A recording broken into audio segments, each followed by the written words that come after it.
Hey YouTube, it's Coop, and this Warlock build is pure chaos. I'm talking triple buddies, non-stop healing, massive explosion, Phoenix dive spam, Arc Soul zaps, threadlings everywhere. You'll delete the entire area, stay unkillable, and look good doing it. Let's break down the most fun PvE build yet. Before we jump into the subclass, let's take a look at our armor choices and weapon choices and see why we made those decisions. Right, the very first thing, the most important part of the build, the Getaway Artist Gauntlets. These are important because they allow us to consume our Arc Grenade and create the Arc Buddy. I have 2 grenade fonts equipped on this piece of armor because my grenade stat is kind of low for the build. I want to get it up as high as possible. On the high side, 200 grenade stat, you're getting 60% more damage with your grenades and turrets. I have 124 plus the 2 grenade fonts gives me an extra 40, so I'm really at 264. Right.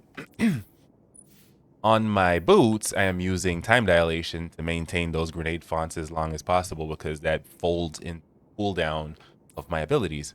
Powerful Attraction is also S tier for this build because we're running Festival of the Lost, and the motes get attracted to you along with all the other like grabbable things, right? For my kinetic weapon, I am using the Ever-Burning Glitz because, I don't know, I just wanted to use it, and it has attrition orbs. Attrition orbs, once again, I pick up an orb, it triggers the smoke jumper, which gives me a bunch of damage resist. Get a kill while my shields are broken, which makes me heal based on the set bonus. Iron Banner set, smoke jumper set. Also got my grenade fonts going, which makes my Arc Buddy, Helion, Bleak Watcher, all my constructs hit super hard.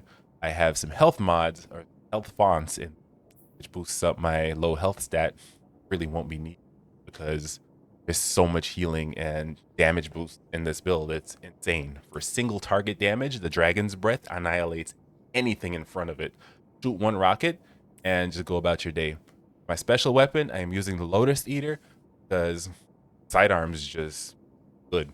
Rocket sidearms do a lot of work. But let's get into the subclass. That's where it really shines. That the Festival of the Lost helmet has a perk on it. Let's see. Festival of the Lost helmet has a perk on it that, what do you know, grants Devour for free just for picking up candy. Let's run through the abilities and subclass quickly. I'm using Phoenix Dive, which will generate a ton of threadlings and delete everything in the area. It'll also proc Helion and heal your team like crazy, right? For our melee, we're using Arcane Needle because it is insanely good for applying a darkness debuff. It creates tangles, it allows us to spam lightning conduit if we choose that aspect. It is great. For the grenade, we're choosing the storm grenade because we need an arc grenade to proc the arc buddy via the Getaway Artist exotic gauntlets. The subclass we're using is Song of Flame because it allows us to buff our teammates' damage when we use our super. It also allows us to spam the Phoenix Dive, which generates heals for everyone, and threadlings. The threadlings do an insane amount of damage because of the artifact mod, Pack Hunter. Every time a threadling does damage, it escalates the damage of the other threadlings. So because we're just generating so many threadlings, they all benefit from that damage buff.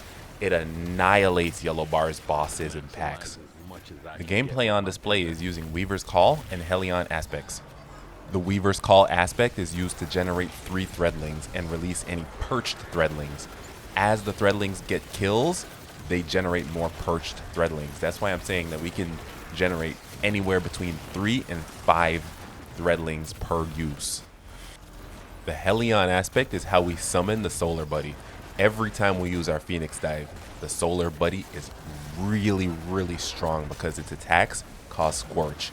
And the Scorch stacks build up so quick and lead to some super chunky damage and screen clears from ignitions. Let's talk about the fragments. The first up is the Facet of Courage. It's a big contributor to your ability damage. You run around, you pick up candy, which gives us Devour. You Phoenix Dive, the Solar Buddy is now out. You consume your grenade, you now have an Arc Buddy. Devour's constantly proccing because the threadlings are getting kills, the Solar Buddy is getting kills, the Arc Buddy is getting kills. It's hard to keep track of all the things that's going on. You're getting a constant stream of ability energy. If something survives the threadling spam, it's severely weakened, which makes it so the Arc Buddy and Solar Buddy are doing insane amounts of extra damage. Our second fragment is the Facet of Dominance, and it is putting in work. Bungie recently buffed buddies to scale off the grenade stat, and it also gave buddies the ability to apply verbs. With that change, we can now use Facet of Dominance in conjunction with our Arc Soul to apply Jolt to everything. The clear is insane. It is glorious. Next up is the Facet of Hope. It will increase our class ability regeneration rate by simply spamming the Phoenix dive for cure, or defeating Jolt targets, which will make us constantly amplified. Our fourth fragment is Facet of Protection. This fragment provides damage resist when surrounded, paired with the Smoke Jumper 2-piece bonus from our armor, cure, and devour, and our superb damage output and ad clearing. We can out heal almost anything. Our last fragment for this setup is Facet of Mending. This is our second source of cure. Anytime our Arc and Solar buddies secure a final blow, it'll trigger cure, which proc healing, and it triggers Facet of Hope for class ability regen cooldown. And that pretty much sums up all the components of my quote-unquote best buddies build. Now the build isn't over. The beauty of this build is there's 6 fragments. Once you set them, you'll never have to change them again. You can just swap around your artifacts as necessary. In this particular case, we're using the Weaver's Call and Helion. The next rendition of this, I am using Weaver's Call and Lightning Surge, and that gives us a total of 6 fragment slots. If you choose to run this version of the build, we'll swap Helion for Lightning Surge, which gives us an additional fragment slot, and we'll use that to socket in Facet of Blessing, which makes melee final blows start health regeneration, and Lightning Surge will jolt enemies and it amplifies us. This effectively enables a playstyle where we can get in, cause massive damage, spread jolt to everything, become amplified, and zoom out before anyone notices. This version of the build is by far my favorite. It's super easy to get 280 plus defeats at the end of the match. Devour is constantly going, melees are plentiful, you're constantly amplified, the damage and ad clear is amazing. It's a fun build to turn off your brain and just vibe with the boys and get some loot. And this is the final variant to the build, the Angry Elements Triple Buddy build, which uses the Bleak Watcher aspect paired with the Helion aspect. The goal here is to consume our Arc Grenade to spawn the Bleak Watcher turret and the Arc Soul, and then use the Phoenix Dive to summon the Helion.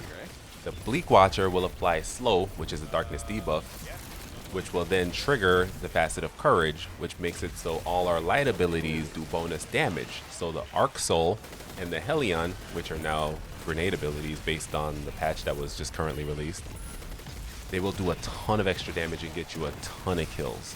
All you gotta do is remember to move around, pick up some candy so that you can have Devour, and the turrets will quite literally do all the work for you.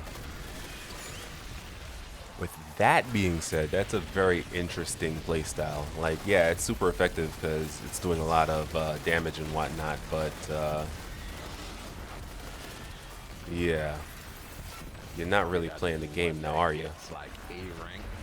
Alright, Guardians, this one's getting a bit long. That's the build. Triple Buddy Chaos is real. If you enjoyed the video or learned something new, make sure to hit that like button. It really helps more people find the channel. Drop a comment and let me know what combo you're running. Are you rocking the Arc, the Solar, the Strand, the Uppercut? What combination of aspects do you favor? I love hearing from you guys. I want to know what's working for you. All my Warlock mains, I see you. I'm loving the new changes to the class. I might have to... You know, my Titan getting a little bit jealous, man. Anyway, if you haven't already subscribed, do so. Don't miss the next build breakdown. I got some wild Warlock, Titan, and Hunter setups coming your way, especially for the new season, Renegades. Hopefully it's good. Oh my god. Thanks for watching. Stay radiant. I'll catch you in the next one. Peace.